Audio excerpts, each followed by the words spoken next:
Sources tell City News that a party here in Edson, 2 hours west of Edmonton, has sent, quote, a lot of Edson residents into Edmonton's already overwhelmed and full ICUs.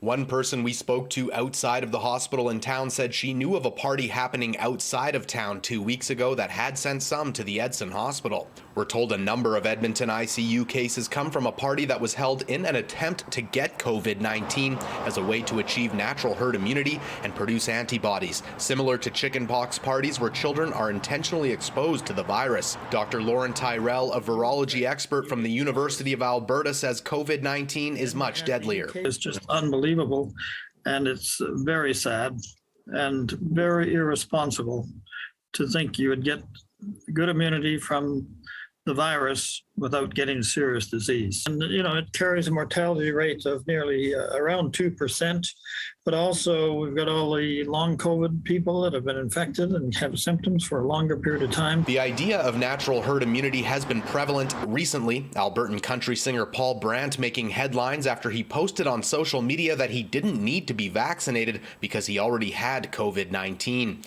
Brandt later tweeting that after conversations with medical experts, he reversed course on the decision.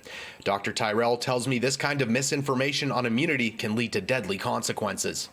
We thought originally that if we had 70 to 80% of people vaccinated, we'd slow up this pandemic. But with the Delta variant being more easily transmissible, we need to see herd immunity get closer to 90 or 93%.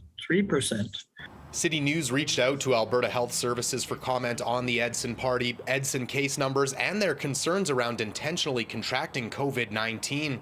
In a statement, newly appointed Alberta Health Minister Jason Copping says in part, quote, people who are hosting or attending these parties not only put themselves at risk of serious illness or death, but are adding stress to the healthcare system, which in turn may prevent other Albertans from getting the care they need. COVID-19 cases and hospitalizations continue to rise, largely in unvaccinated Albertans. Reporting from Edson, Darcy Ropchan, City News.